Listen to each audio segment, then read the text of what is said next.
Bien-aimé, voilà ce que tu dois enseigner et recommander. Si quelqu'un donne un enseignement différent et n'en vient pas aux paroles solides, celles de notre Seigneur Jésus-Christ, et à l'enseignement qui est en accord avec la piété, un tel homme est aveuglé par l'orgueil. Il ne sait rien.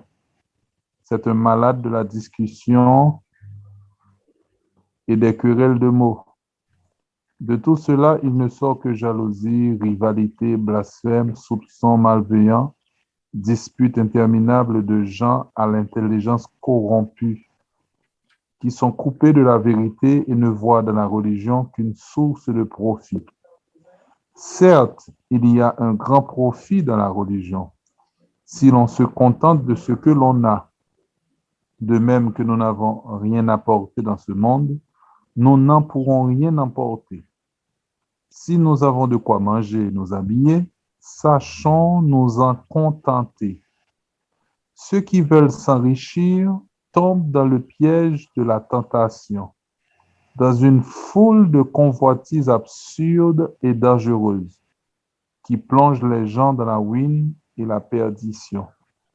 Car la racine de tous les maux, c'est l'amour de l'argent. Pour s'y être attachés, certains se sont égarés loin de la foi et se sont infligés à eux-mêmes des tourments sans nombre. Mais toi, homme de Dieu, fuis tout cela. Recherche la justice, la piété, la foi, la charité, la persévérance et la douceur. Mène le bon combat, celui de la foi. Empare-toi de la vie éternelle. C'est à elle que tu as été appelé. C'est pour elle que tu as prononcé ta belle profession de foi devant de nombreux témoins. Parole du Seigneur. Nous rendons grâce à Dieu. Dieu.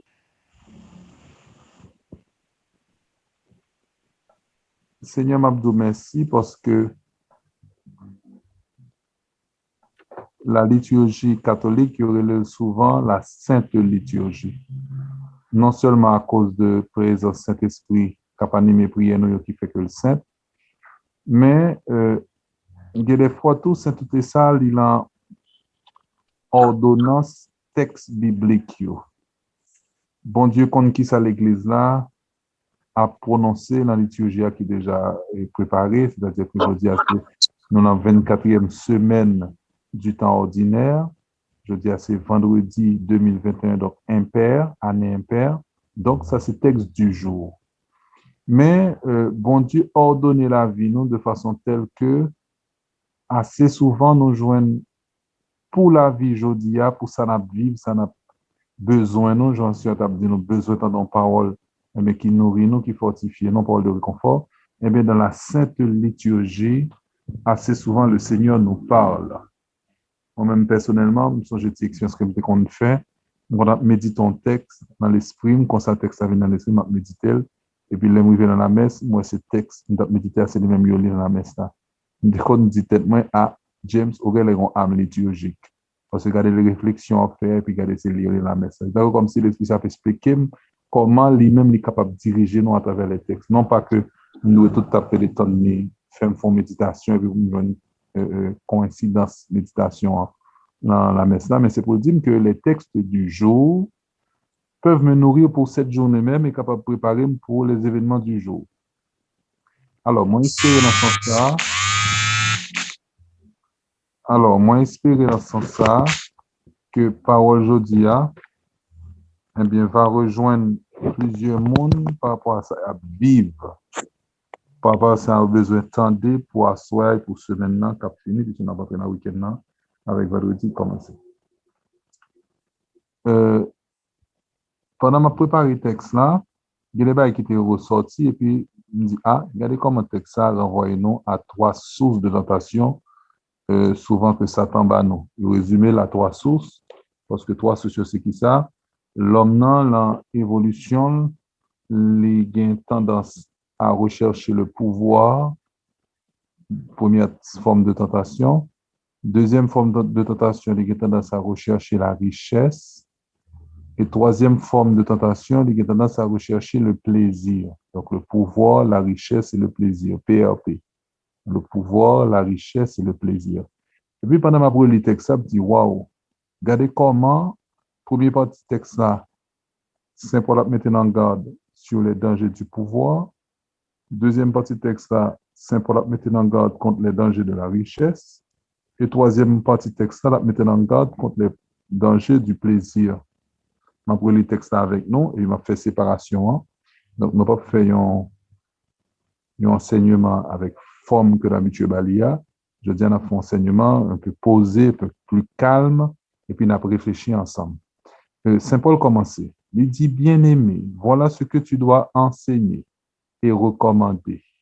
Si quelqu'un donne un enseignement différent et n'en vient pas aux paroles solides, celles de notre Seigneur Jésus-Christ, et à l'enseignement qui est en accord avec la piété, un tel homme est aveuglé par l'orgueil, il ne sait rien, c'est un malade de la discussion et des querelles de mots.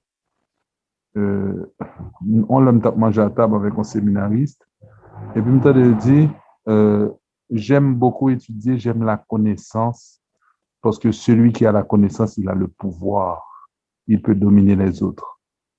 Je te dis, wow, ça me dit comme ça. Et puis, après ça, me méditer sur ça, dire, moi, qu'on réalité là-dedans, mais le danger, c'est quoi? C'est le danger du pouvoir, dominer les autres, celui qui a la connaissance. Donc, le danger, c'est quoi? Quand on fait enseignement, obligé à chercher connaissance.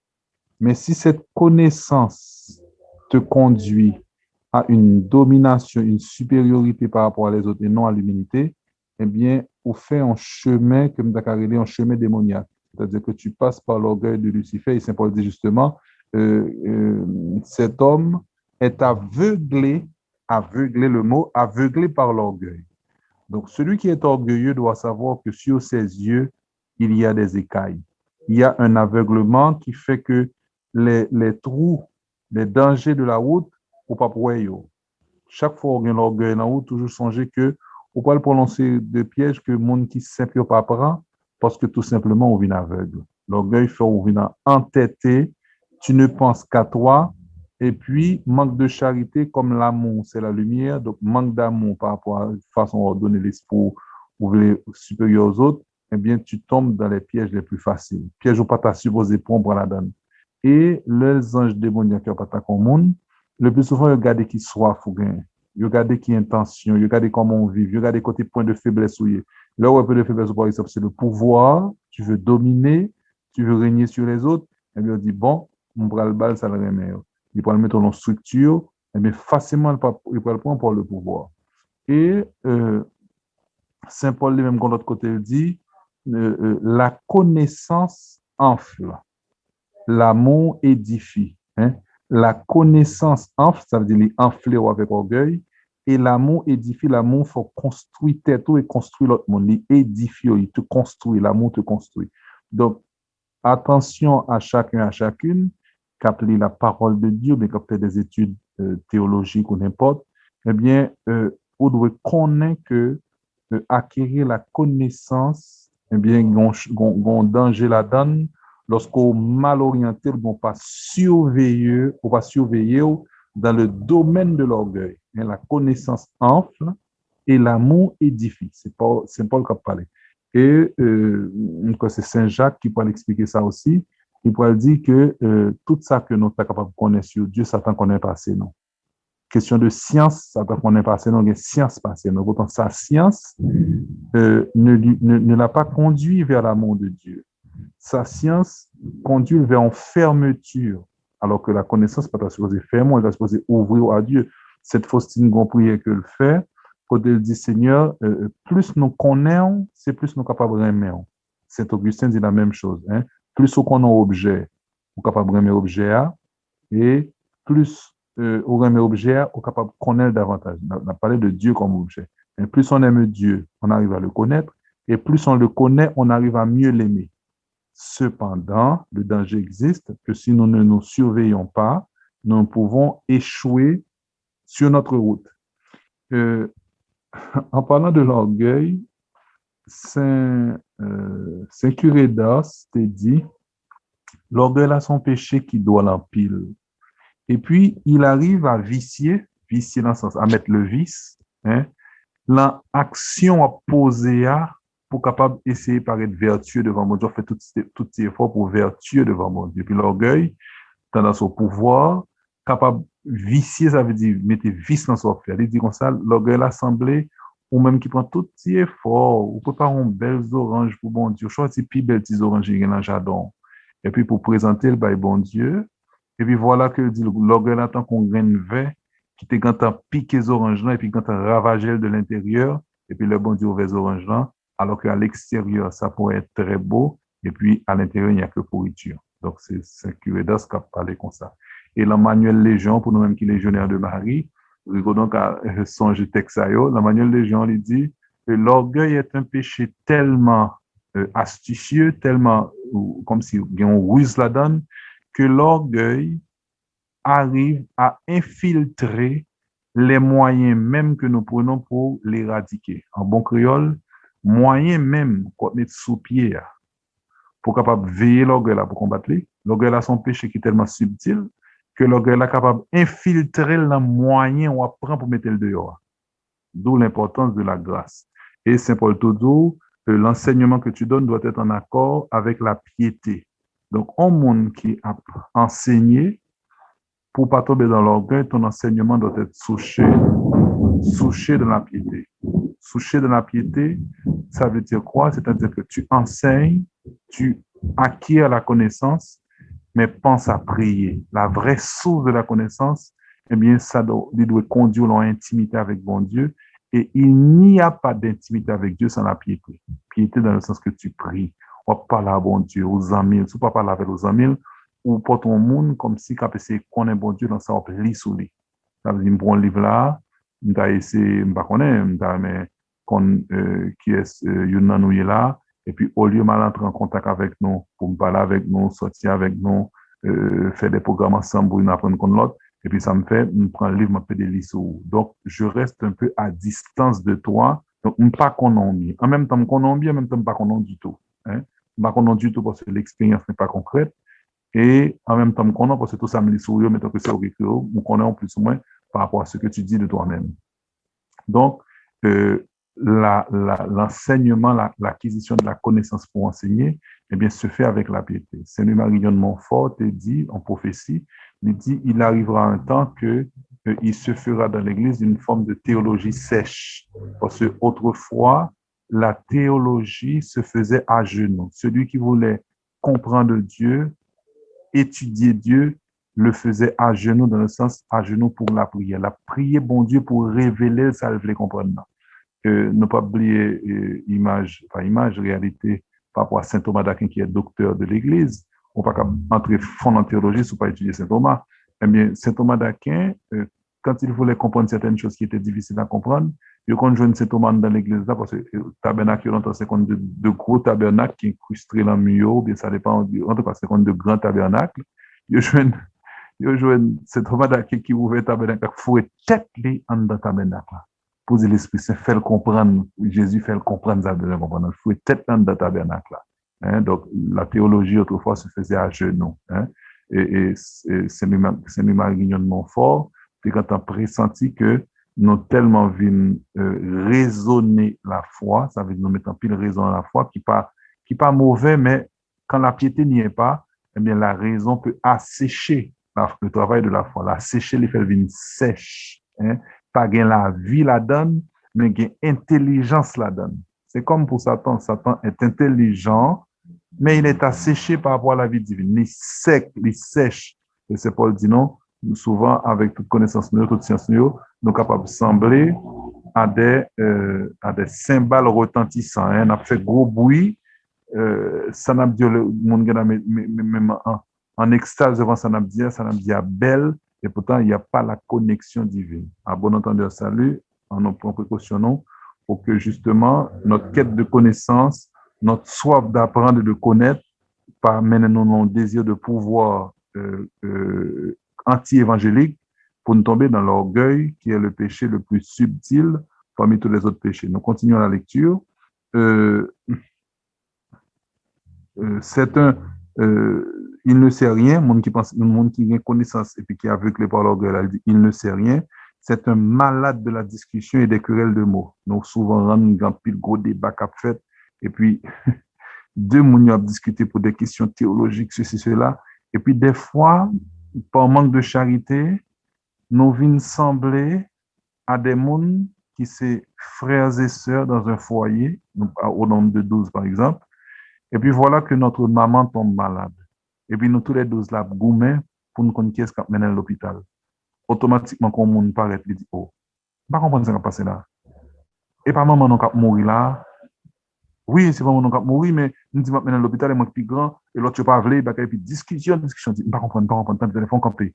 Maman, nous a mouru, nous avons discuté pour nous qui est maintenant à l'hôpital. Parce que nous ne pas voulu, l'autre là, aller, dit, c'est lui pour aller, puis nous avons discuté. Et maman a mouru.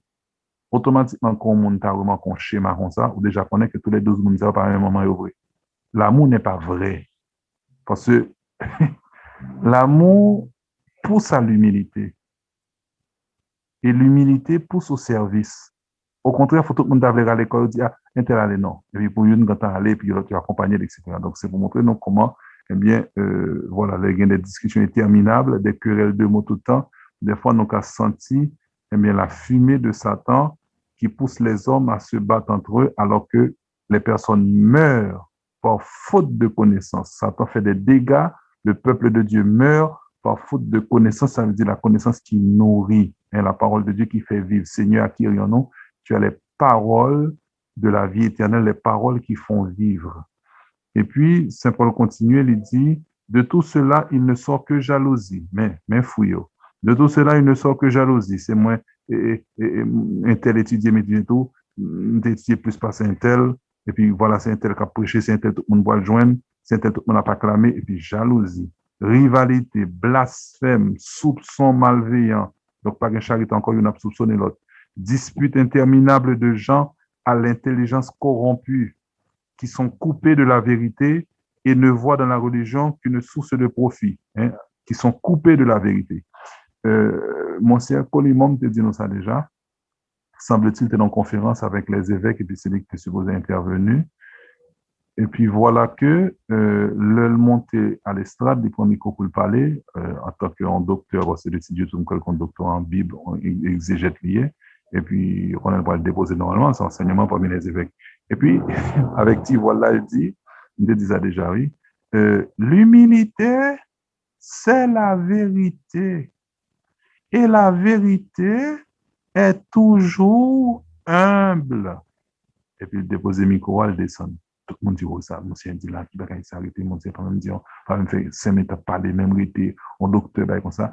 Mon ne pas prendre temps, réfléchir, et puis après ça, leur réfléchir bien sur la profondeur de cette phrase. C'est-à-dire que l'humilité vous plongera dans la vérité, parce que nous ne sommes rien. Et cette vérité, quand elle est intense, quand elle est puissante, si elle est puissante et intense selon l'Esprit de Dieu, cette vérité sera toujours humble. C'est énorme comme parole. L'humilité, c'est la vérité et la vérité est toujours humble. Quand on est mon dépositaire de la vérité, mon connaissance et pour mon la parole du bon, vous savez, laissez-moi vous dire, faites attention. Ayez l'évangile comme point de référence sur le discernement. Pas dire moun ça pas non pour ça. Mais on entend senti que c'est pas le modèle à suivre. Hein, c'est pas le modèle à suivre. Sainte Thérèse de l'Enfant Jésus disait, il faut toujours rester petit. Rester petit, voilà le difficile, voilà le plus difficile, voilà le difficile, rester petit. Sainte Thérèse de l'Enfant Jésus, tu as parlé, ça veut dire que bon Dieu t'a nourri libre en pile de connaissances. Sainte Thérèse de l'Enfant Jésus, docteur de l'Église aujourd'hui, elle est morte à 25 ans. Elle n'avait accès qu'au Nouveau Testament et instruction, mon Dieu, est capable de systématiser jusqu'à faire d'elle un docteur de l'Église. Hein? Voilà, rester petit, voilà le difficile. Et le texte continue, c'est là nous fait nous passer à deuxième type de tentation. Nous te dit le premier, c'est la première tentation, c'est le pouvoir. La deuxième tentation, c'est la richesse. Le texte a dit, ils sont coupés de la vérité et voient dans la religion qu'une source de profit. mon ancien intérêt personnel, il a défendre, qui fait que dans toute discussion, ça, il va défendre les intérêts de Dieu. Nous prenons image, pas image, nous prenons réalité des paroles de Saint Paul. Saint Paul dit, il y a des gens qui annoncent l'évangile par souci personnel d'intérêt. Des fois, il n'y a pas annoncé l'évangile là même avec intention, puis il fait me souffrir dans la prison côté mien. Et puis Saint Paul qui a une ouverture extraordinaire, un homme de Dieu. Saint Paul dit, tant pis, pourvu que la bonne nouvelle soit annoncée. Il connaît que de toute façon, on n'a pas annoncé l'évangile là, pas forcément la meilleure, non? Mais c'est un coup Jésus qui dit, il vient dire Jésus, Pierre, Jacques et Jean viennent dire Jésus, ou plutôt Jacques et Jean viennent dire Jésus. Nous voyons un monde qui a chassé des bons non, pourtant cet homme ne fait pas partie de notre groupe. Est-ce qu'il faut le bloquer mon nom? Esprit d'ouverture de Jésus fait dire non. Pour qui ça? Parce que personne n'a pas qu'à parler bien de moi et puis tout de suite après renier. C'est-à-dire qu'on dit, mon a une chance pour le sauver un homme, s'il a parlé bien de moi, quittez-le. Et puis il dit, quittez-le. Donc, celui qui ne disperse pas, celui qui ne rassemble pas disperse. Donc, quittez-le. Un esprit d'ouverture. Donc, c'est pour dire qu'importe que mon n'a parlé avec souci pour faire me souffrir moi-même pour l'atteindre moi, et l'a fait non souci d'intérêt, il dit de toute façon, par là, la bonne nouvelle est annoncée. Bon, mon capable de recevoir la bonne nouvelle est capable de sauver. En tout cas, nous venons dans le deuxième type de tentation, la richesse. Cet homme ne voit dans la religion qu'une source de profit. Et puis il dit, certes, il y a un grand profit dans la religion si l'on se contente de ce que l'on a. Parce que le prêtre vit de son hôtel, par exemple, et qu'on compte dans ce testament, il dit que mon cap recevoir enseignement, normalement, supposé mettre à disposition de celui qui l'enseigne une part de ce qu'il a pour nourrir mon nom, pour mon nom qui a temps, et moyen pour le survivre aussi. Bon, nous-mêmes, nous faisons ça de la façon pas nous très organisée, nous faisons quête, nous ceci, nous cela. Donc, chaque monde collaborer à sa manière, eh bien, pour que l'évangélisation soit avance. Et je pense que son bagage que chaque chrétien a supposé gagner à cœur, eh bien, comment faire avancer l'annonce de la bonne nouvelle. Au cas soutenir mission, soutenir, au cas soutenir mon qui font travail sur le soutenir, et puis toujours porter vigilance pour que non pas tromper but nous voulons atteindre là, parce que où on a prêché la bonne nouvelle, on voulait aider, et puis voilà que mon assistant notre bail était dans cette tête-là, pour l'impression que comme si, on gaspillait, eh bien, aide qu'on a là, bien qu'au fond, si on fait la toute cœur, pas rien pour le parce qu'on a une bonne intention même. Donc, il ne suffirait pas de donner seulement ce qu'on a matériellement, il aurait aussi fallu que, eh bien, nous prier pour les évangélisateurs pour qu'ils aient été droits dans le chemin bon Dieu. Et puis Saint Paul continue, certes, il y a un grand profit dans la religion, si l'on se contente de ce que l'on a, de même que nous n'avons rien apporté dans ce monde, nous n'en pourrons rien apporter. Donc, les faits, on fait attention, en forme de réflexion, leur mourir, leur fait, on va te faire en rien. Bon, d'accord, on fait un corps. Donc, le corps, Dieu te l'a donné. Pour habiter encore, c'est encore. Et puis, leur praler, Saint Paul ne doit pas emporter rien, mais leur réfléchir plus profondeur toujours. Non seulement pas emporter rien, même si tu es venu avec l'or qui t'est. Tu étais venu dans un corps. Tu étais l'âme dans ce corps, et ce corps, c'était toi. Et voilà que l'homme mourit, ou qui t'est ni corps, ou qui t'est corps ça, quand tu es venu avec là, ou aller avec amour devant bon Dieu pour le jugement, etc. Donc, même si tu es venu avec là, pour l'impression de prendre la mort. Jésus dit une parabole qui semble à ça. Jésus dit, monde qui pas fait talent dans le travail, il lui sera enlevé même ce qu'il pensait avoir pour faire l'autre. Hein, c'est Jésus qui parlait qui dit ça. Donc voilà. Donc attention à la fausse sécurité nous, parce que la richesse, le pouvoir, c'est une forme de sécurité aussi, mais surtout la richesse, parce que comme on a un cob, on a l'impression qu'on fait n'importe quoi. Hein, on peut acheter caille, on peut acheter machine, on peut acheter sous-marin, on peut acheter armes, on peut acheter... on a fait tout sauver comme. C'est ce que les hommes pensent. Ou quand même racheter tout par rapport à la souffrance, en ce sens que sous malade, opération qui a coûté 2 millions de dollars pour sauver, ou bien 2 millions de dollars, donc on a fait opération quand j'en ai meilleur chirurgien. Donc, tu as l'impression d'être en sécurité. C'est pas c'est une fausse sécurité parce que on vient deux mains, deux pieds sous terre, ou pour aller deux mains, deux pieds. Même quand on porte richesse, ça, donc, cette richesse ne t'appartenait pas. Cette richesse était comme un véhicule de service. Voilà, c'était à ton service, mais pas pas ton bien privé comme tu le pensais. Et puis il continue, il dit, si nous avons de quoi manger et nous habiller, sachons nous en contenter. Donc, mes côtés en monde capable travaille les vraies valeurs en termes de bonheur. Ou bien manger pour manger, ou bien rate pour mettre sous. Automatiquement, qu'on gagne deux bagailles ça, c'est un coup Saint Paul dit, sachant nous en contenter, c'est-à-dire que cœur doit bénir l'Éternel avec une force extraordinaire pour ces deux biens et pour sécuriser. Reste là, il y a venir selon tes besoins, selon son besoin, etc. Mais l'essentiel, tu l'as, et si tu as l'essentiel, les deux sachons nous en contenter, c'est-à-dire que c'est comme s'il te dit, il ne te manque rien. Aucun besoin de l'autre bagaille comme ingrédient sous côté, mais il ne te manque pas l'essentiel. Et l'essentiel par-dessus tout, c'est Dieu. Pourquoi ça m'a insisté sur faire richesse, sur aspect ça, c'est que la richesse a tendance à vouloir sécuriser quelqu'un. Or, lorsque sécuriser tête par rapport à la richesse de ce monde, tu t'es trompé de sécurité.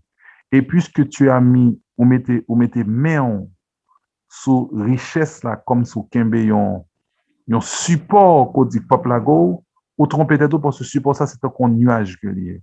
De loin, il est capable même barrer la lumière va pas atteindre, non? Donc, on dit, ah, mon bagage qui a barré la lumière, son barrière que lié, bon, font rempart avec lui parce que la lumière pas traverser, donc ils ont consistance. Et puis, quand on mettait main sur le nuage, le nuage a fond, il n'y a pas de valeur vraie. Un exemple de fausse sécurité encore par rapport à la richesse, que les malades ont gagné. La richesse, pas qu'à faire un beau. Ça, nous autres connaissons. Comme les nègres qui ont mouru dernièrement là, à 56 ans, pas son nom, monsieur. Monsieur, c'était Steve Jobs, on m'a dit, pas son nom, c'était l'homme le plus riche du monde. Avant monsieur mourir, monsieur dit ça, je suis l'homme le plus riche du monde, voilà que je meurs d'un cancer de pancréas. La science pas qu'à faire rien pour moi. M'a vu le dernier moment là, moi 6 mois, 6 mois, 6 mois pour le vivre, et puis là, bah, il conférence à gauche et à droite. Il dit, moi, l'homme le plus riche du monde, voilà que je meurs très jeune à 56 ans. Moi, quelques temps pour me vivre, la science pas qu'à faire rien pour moi. Je suis l'homme le plus riche du monde. Donc, ça vient fait que la pensée aux vraies valeurs, et puis il rendait compte que s'il avait mis sa confiance et sa sécurité dans l'argent, dans ses richesses, c'est ça que t'es toute et motivation au niveau énergie pour être heureux, pour être procurer tête le bonheur, il rend compte qu'il avait bâti, comme disait Jésus, sur le sable. C'est pas la vraie maison parce que c'est pas une fondation dans Kaïsa. Et Saint Paul continue, c'est beau le texte de Saint Paul. Saint Paul continue, il dit ceux qui veulent s'enrichir tombent dans le piège de la tentation. Tombe dans un piège, dans le piège de la tentation. Donc, quand on passe dans le troisième type de tentation, on passe dans la tentation du plaisir. Celui qui a la richesse peut avoir le pouvoir. Celui qui a la richesse, le fait qu'il est capable de gagner toute bagaille, les basculer vers la possibilité aussi d'avoir le plaisir quand il le veut. D'abord, plaisir du palais. Palais, c'est un bouchou, enlève bouchou, c'est les paléas, mais normalement, c'est la langue qui déguste, c'est la langue qui boit goût. C'est, sous pas une langue, ou pas prendre goût bagaille, mais on dit le plaisir du palais, donc plaisir de la bouche.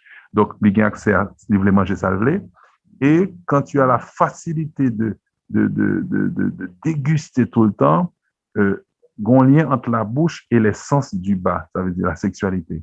On montre, par exemple, qui sont souvent pile nuisance au niveau maîtrise de son rapport à la sexualité, des fois fait effort au niveau bouchou, jeûner, genre de bagaille, ça, comme si contrôler bouchou. Il a toujours dit, même Jésus dit à plusieurs sages, eh bien, quand tu manges, font en sorte que ventre pas jambe trop rempli. Toujours qu'il ton petit espace de faim. Ça veut dire que au cas manger 7 pains, là, manger 5 ventres remplis, mon cas mettre 2 l'autre encore, et puis on pas gonfler pour autant. On pas rentrer dans le gourmandisme. Mon cas manger 7 pains pour ventre bien plein. Ça fait 5 pains c'est des grands plots, mon cas manger 7, et pour manger 4, ou qui ton petit calfin. Donc, il a même dit ça au niveau de la santé physique, la santé naturelle, santé du corps, ça aide le corps. Mais cet esprit de ne pas entrer dans pas un esprit de gourmandisme, mais un esprit que tu te dis que si ventre moins plein, j'ai énergie. Et c'est vraiment faux. Les ventres pleins font envie de dormir. Il y a des bagages des monde réalisés, et pas parce que ventre te plaît au fait. Donc la force physique ne dépend pas de de ventre plein là. Il y a des forces naturelles ou bien bon Dieu baou, eh bien c'est parce qu'on compte sous lui, la force divine d'ailleurs vient quand il y a dans le corps humain, dans l'esprit humain de la place. Ça fait Jésus dit, quand tu es faible, c'est alors que tu es fort, parce que dans ta faiblesse, dans cet espace à Kokiteya, eh bien, quand tu vis dans cet esprit-là, que la nourriture terrestre ne peut pas te combler, et que c'est Dieu qui donne la vraie force, quoi, le texte là dit dans le psaume, quoi. Il dit, Dieu ne regarde pas la force du cheval. Les muscles des hommes qui font force, c'est pas pour ça, bon Dieu garder, si nous faisons confiance. Et ce réflexe de confiance ne vient pas quand la richesse te sécurise, quand le plaisir satisfait plaisir, satisfait bas instant. On ne peut pas parler de sexualité en tant que telle seulement. On peut parler de le plaisir de la bouche, les plaisirs des sens, sexualité d'accord, tout l'autre plaisir capable de gagner, l'heure où on réflexe de plaisir à monter, c'est satisfait, eh bien, où vient un réflexe matériel. Donc, Dieu n'est plus ta source de joie, Dieu n'est plus ta source de consolation par réflexe. Et c'est un mauvais réflexe que chaque fois qu'on a besoin, pour c'est pas bon Dieu penser avant, qui pour assouvir besoin. Non pas que bon Dieu quitte besoin sans contentement. Non. Tu besoin yo menons à Dieu et Dieu répond à tes besoins. Donc, lorsqu'on réflexe ça, on est capable de sur le chemin de la sainteté. Hein? C'est que tout ça qui rivaux, tout ça qui entoure, tout ça fait, quand les besoins montent en toi, qui sont ces besoins naturels, eh bien, tu as recours par réflexe à Dieu comme source de la vraie richesse, source de ta santé, hein, source de ta vie, source de ton énergie. Ou même dans l'esprit, ou toujours qui ton petit calfin tout petit en dedans, eh bien, ou quitter la place pour que l'esprit fasse son travail. Ou pas entrer dans la dynamique que la terre, la matière peut te combler. Parce que la matière, effectivement, ne peut pas combler l'homme. C'est Dieu qui donne eh bien, la vie, le bonheur, la joie et la paix. Donc, continuons avec Saint Paul. Saint Paul dit, ceux qui veulent s'enrichir tombent dans le piège de la tentation, dans une foule de convoitises absurdes et dangereuses. Pas oublier que nous avons plaisir, nous commençons à pouvoir, nous passons dans la richesse, nous arrivons dans les plaisirs. Ils tombent dans le piège de la tentation, dans une foule de convoitises absurdes. Donc, nous avons imaginé le pire dans toute bagaille. Convoitise absurde, ça veut dire qu'il n'y a pas de sens. Ou on a besoin de satisfaire, chaque fois qu'on satisfait, pour dire, mais pour qui ça mal dans ça? Ça dit-il moi. Pendant que tu as fait là, il était bon plaisir, il était bon mon douceur, il était bon mon satisfaction, mais immédiatement, je finis combler et puis je tombe dans une autre soif qui est que je ne pas combler vrai. Je te dis déjà qu'on prêtre qui t'a prêché en baptême, et peut-être une phrase, une phrase là. Il dit, le cœur de l'homme a été fait par Dieu. Et le cœur de l'homme, Dieu l'a fait pour lui-même, pour son amour. Comme l'amour de Dieu est infini, le cœur de l'homme a une dimension capable d'accueillir cet amour infini. Donc, le cœur de l'homme a une dimension infinie. Il dit, chaque fois que nous voulons combler que nous, avec les choses de ce monde, les choses matérielles, les joies de ce monde, il dit, nous porterons le monde qui a essayé de combler la mer avec un bail qui n'est pas capable de combler. Et du coup, nous tombons dans un paquet de désirs qui étaient sans accomplissement, sans exécution, comme si nous pas comblé vrai, et soif nous a pas augmenté parce que nous portons le monde qui a essayé chita ou bien sécuriser nous avec nuages, avec bagaille comme si qui fiction, avec bagaille comme si qui paraît consistance. Dieu seul peut combler le cœur de l'homme. Et c'est Saint Augustin aussi qui dit, tu nous as, il faut chanter avec, en fait, nous chanter pour nous, tu nous as fait pour toi, Seigneur, et notre cœur est sans repos tant qu'il ne demeure en toi. Parce que j'ai bien, en tout cas, peut-être nous connaissons déjà. Tu nous as fait pour toi, Seigneur, et notre cœur est sans repos tant qu'il ne demeure en toi. Hein, tant qu'il ne demeure en toi. Saint Paul continuait dans une foule de convoitises absurdes et dangereuses qui plongent les gens dans la ruine et la perdition. La ruine et la perdition, c'est l'enfer, hein, c'est la mort éternelle, la ruine et la perdition. Car la racine de tous les maux, c'est l'amour de l'argent. Donc, pouvoir, richesse, plaisir, richesse au milieu, richesse qu'à bon pouvoir, richesse qu'à bon plaisir. Donc, le centre, c'est la richesse, c'est l'amour de l'argent. Pour s'y être attaché, certains se sont égarés loin de la foi égaré loin de la foi, c'est-à-dire qu'on vient pas avoir confiance en bon Dieu encore parce que sécurité, c'est pas bon Dieu. Donc, on vient perdu la foi. La foi, c'est confiance ou bien en bon Dieu.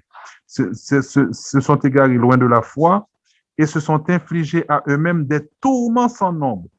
Automatiquement que Saint Paul parle de tourments sans nombre, il dit que mon nom vient entrer dans une série d'addiction. Addiction, c'est-à-dire des dépendances, côté que il développer la qualité des réflexes de sécurisation dans le plaisir ou dans la richesse ou dans le pouvoir qui viennent en forme de dépendance à bagaille ça et puis ou viennent tomber dans tout le monde parce que ça prend comme sécurité, pas sécurité et au fait peut-être ou dépendre de fausses sécurité ça ou viennent un tourment sans nombre ou toujours étant assoiffé et qui ne peut pas se contenter et ça fait m'identifier avec en forme de addiction. Mais 3 hommes de Dieu, donc ça c'est le relèvement, mais 3 hommes de Dieu fuient tout cela. Fuis tout cela. Courir pour bagaille ça, si à gauche, passe à droite. Et puis, mais comment on peut le construire tout? Recherche la justice. La justice, selon le Nouveau Testament, la Bible, plus souvent, c'est comme si correspondent aux pensées de Dieu sur droit. C'est pas justice dans le sens. Tout ça, on fait le juste comme si on pas de péché, tout bagaille au droit. Il y a un aspect de droiture là-dedans, mais c'est pas le premier. Le premier, il leur dit, Joseph était un homme juste, c'est-à-dire un homme ajusté aux pensées de Dieu sur lui, était correct selon le plan bon Dieu sur lui. Quand Abraham met la foi dans bon Dieu, Dieu déclara qu'il était juste. Non seulement il y a un sens de la justification, Dieu efface ton péché, mais le sens que Abraham, bon Dieu déclare que le correct selon le plan parle sur lui. OK? Donc, dans ce sens-là, pour qu'on monde paie le parle de justice, on pense que faut juste, faut tout bagarre au marché droit, etc. Nous sommes pécheurs. Recherche la justice, la piété. Encore une fois, Saint Paul est très sensible à la piété. Lui-même, des fois, il fait une comparaison avec la piété et le sport. Il dit, Timothée, mon cher, pas occupé athlète, ça y est, parce que pas oublier que dans l'époque Saint Paul, il y a un peu de monde qui a fait de grands exploits au niveau athlétisme, au niveau comme si la guerre, genre de ça. Il dit, pas occupé athlète, ça y est, le service physique comme si bagaille athlétisme ça il pas sert à rien. C'est la piété qui peut le bon force là. Ça pas veut dire faut ne pas faire sport, faut ne pas prendre soin de santé non, et pas ça veut dire non, mais t'es gon en tendance en forme de exploit humain dans les maniements de l'épée ou le stade on capable combattre etc. C'est des grands guerriers donc il dit athlétisme ça yo, c'est pas là pour faire pour réaliser des exploits, réalise des exploits dans la piété. Car la piété est utile à tout. Saint Paul va dire ça clairement. La piété est utile à tout. L'exercice de la piété. Donc, la justice, la piété, la foi, la charité. Dans la Bible, des fois, le traduit charité, il a parlé de amour du prochain. Et il a parlé de amour, il parlait de amour de Dieu. Donc, l'amour et la charité, différenciant. Quand on parle d'amour, on parle d'amour de Dieu. Quand on parle de la charité, on parle du service d'amour des frères entre eux. Et puis la persévérance et la douceur. Ça envoie au fruit de l'esprit. Ça envoie au fruit de l'esprit. Par rapport au fruit de l'esprit, nous sommes capables de prendre persévérance pour fidélité. Nous sommes capables de prendre la douceur, là, on parler de humilité, douceur, dans le fruit de l'esprit. Charité, donc amour, joie, paix, amour, là, nous sommes capables d'envoyer la charité aussi. Et puis, piété, dans le fruit de l'esprit, amour, joie, paix, longanimité, fidélité, nous sommes capables de mettre piété là-dedans. Donc la foi, donc les fruits de l'esprit. Et puis, mène le combat. Voilà, on partit dans verset A qui montre que ce n'est pas quelque chose qui prend le quimbo de tout repos. Donc, au fin, font étape et pour dire, bon, qu'on aime chita, t'as comme qui achète ton caille ou bien bat son caille, et dit, bon, qu'on aime bien caille, moi, c'est fini pour moi à faire loyer. Dans le combat spirituel, ou toujours sous la balle. Mène le bon combat, celui de la foi. Empare-toi de la vie éternelle, on travaille pour la vie éternelle, ou un âme comme outil de service, outil de travail. C'est à elle que tu as été appelé, donc à la vie éternelle. C'est pour elle, c'est pour la vie éternelle que tu as prononcé ta belle profession de foi devant de nombreux témoins. Simon, c'est là où tu as ordonné Timothée, parce que Timothée était ordonné prêtre. Ta belle profession de foi, on déclarer que j'appartiens à Dieu, je crois en Dieu, tout ça, etc. Donc, mes frères et sœurs, je souhaitais que enseignement ça, puisque c'est enseignement du jour, c'est texte du jour que je prends, eh bien, il nourrit nous. Et ça, c'est la première lecture. Somnant, titre là, verset ancienne somnant, c'est Heureux les pauvres de cœur, car le royaume des cieux est à eux. Hein. Heureux les pauvres de cœur, le royaume des cieux. Donc, quand tu es pauvre pour Dieu, tu as tout le royaume disponible pour toi. Il ne te manquera de rien. Hein. Sainte Thérèse d'Avila dira, solo Dio basta. Hein. Dieu seul suffit, ça veut dire. Solo Dio basta, Dieu seul suffit. Et puis, depuis dans le commentaire texam, j'ai juste parlé de l'évangile à Sambaran compte, quand on t'a dit, eh bien, mets ta richesse à la disposition de l'évangélisation. On a pris le texte juste, l'évangile du jour là, très court, c'est 3 versets. En ce temps-là, il arriva que Jésus, passant à travers villes et villages, proclamait et annonçait la bonne nouvelle du règne de Dieu. Les 12 l'accompagnaient ainsi que des femmes qui avaient été guéries de maladies et d'esprits mauvais. Marie, appelée Madeleine, de laquelle étaient sortis 7 démons, Jeanne, femme de Cousa, intendant d'Hérode, Suzanne et beaucoup d'autres, qui les servaient en prenant sur leurs ressources. Donc, il y avait des femmes de haut rang, des femmes qui avaient des moyens. Eh bien, c'est ça que fait Jésus avec apôtre, était capable de rester libre pour annoncer la bonne nouvelle. Et aujourd'hui encore, quand nous voyons des gens désireux vraiment de mettre tout le temps pour l'évangélisation, dans la mesure que nous avons sécurisé matériellement pour pas un souci des choses de ce monde, pour vraiment totalement disponible pour annoncer la bonne nouvelle, dans la mesure aussi, et j'insiste, que nous sommes capables d'assister de nos prières, capables d'essayer de canaliser aussi comme si on connaît que nous avons yeux sur le travail à faire que nous apprécions. Eh bien voilà, mettez vos ressources dans la mesure de vos possibilités sans vous appauvrir. Eh bien, au service de l'évangélisation. Amen, amen, alléluia.